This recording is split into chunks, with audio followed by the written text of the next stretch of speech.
Yn ymder dyffrynnoedd Eryri, mae bwthyn dan fillti thangau. Cys di chi a fi.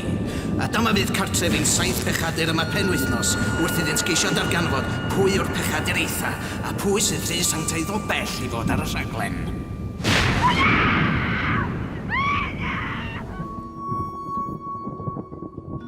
Mae cyfnod y 7 pechadur yn y pechodu bron a dod i ben. Mae 5 sialans wedi ei chyflawni, sef barusrwydd, bolgarwch, cenfigen, chwant a balchder. Lex sydd ar y blaen wedi ennill 2 sialens.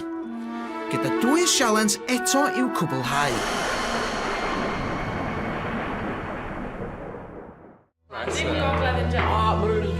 Te fewn, Glenn? What's up, man? Hi, Glenn. Ciao.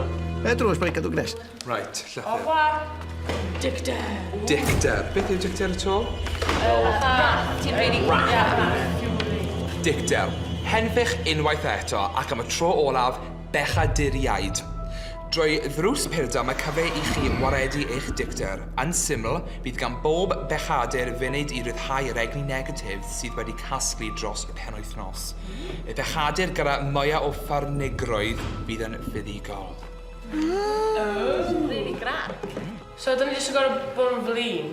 Ni bod yn falle punch o stwff. So dwi'n fath o confessional booth o ti'n angen rento angar ti. Na, fi'n meddwl rhywbeth fel. Na, ti'n meddwl, mae'n dweud, ti'n ryddhau yr egni negatif sydd wedi casglu dros y penwythnos. Nid pensio rhywun, ffrigyn. Unrhyw crap ti eisiau gael allan yn y fi, dwi usually'n gael allan bod i'ch ar y ffwtbol, So, just as well, dwrnod shit yn gwaith at le. Just get it out, football. Kick o'r pêl. Pwy sy'n mynd gynta? Gai fi'n gynta? Duw, a wait, Matt, 1 point. Go on. Oh, 1 point. Oh, beth gen ti? Tell I, Repent your sins. Ie, fod Dwylo wedi clymu trol i'w cefna y pechadur sydd yn byrstio y fwy o ddolwns fydd yn fuddigol. Digon o job ag y drws fel yma. Heb sôn am te bystio hein, ne? Reit. Go!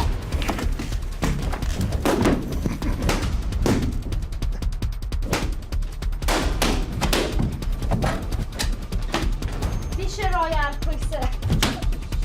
Just bi ar y balloons yn meddwl ideal neu just bystyn efo traed yn lawr. Dyn ni eisiau ddechrau meddwl a'r lawr. Dwi eisiau pwysau fi, achos dwi'n meddwl bod fi yn ysgawn yn meddwl sa pwysau fi'n bystyn nhw. Nath nhw ddim. Oh my god. Oedd e'n hawdd, actually. Oedd e'n actually really therapeutic. Eitha S&M, a ti'n gael like rope yn taio ti lan to'r cefn ti. Nes i ddefnyddio tacteg arall ar gyfer y sialens yna. Oedd ddim yn tacteg neis iawn, ond pwyri ar y llawr a wedyn, so ti'n meddwl, mae bach yn lyb ar y traed sy'n mwyn haws. Ond oedd nhw'n rili anodd i popio, ni sefyll ar ei, oedd nhw'n popio. Fi'n meddwl mai dicter oedd sialens mwyaf sport dwi'n mynd wneud. Nes i drio techneg o fel daifo flat ar llawr, sawl gwaith i'r ochr arall, ond nath ddim gweithio.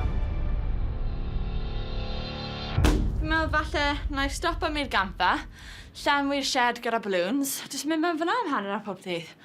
Really sport, gael party yn yr ardd.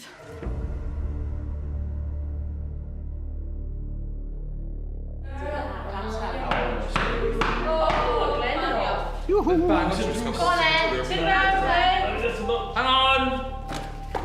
Hello! No, change the chair. Hello? Siwr yn yna? Ar gloi, Glyn! Sut di hwnna'n wathi? Waw! Hwna'n cool. Pwy sydd i ennill? Pwy sydd i Fi'n meddwl... O! O, pam? Yn i'n meddwl chdi. Nid i alw disqualify. Fi. Na, dwi'n credu ni to fi. Da iawn, glas. So mwyaf zen wedi ennill... Y punk rocker. Wedi ennill y friggin' challenge. Oedd e fel bod yn 7 eto, a ni symud o lan yn stampio a fel hitio fel balloons amryliw, a oedd e'n lot o sport. A I suppose aim of the game oedd ei popio gymaint o gallu. Nes i really fwynhau a oedd e'n lot o sport, oedd e'n very high energy, high octane challenge. Mae un ar ôl, a mae 2 person heb ennill eto. Ie, mae fel. Y 2 mwy o ddeithfed yw'r 2 ar ôl. Ond gaif mwy o pwysig, fi dal yn y lyd. Ond, Lex, beth os y ffaith yw bod ni gyd yn cael pechod, a yr un sydd ddim yn cael pechod ar y diwedd actually yw'r enillydd? Wel, Bullshit. game plan. Ffordd dwi'n meddwl, ie, Newid okay. Mae llwyr. pechodau, dim ond adio fyny wrth mynd yn hen. Mwy o hen wyti, fi'n dychmygu mwy o pechodau sy'n gyda ti. Pawb all yn heiddi ennill, achos fi sy'n heiddi ennill. Yr holl peth i fod yn onest, ond gawn ni weld. Nes ymlaen ar y lle. Rwy'ch chi'n gofio taw cystadlu sy'n bwysig yn y fe. Dyna dwi'n licio de, jyst cystadlu. Dwi'n yn bothered amdan pwy sy'n curo. Pam sy'n ni'n dod? O na fi nervous.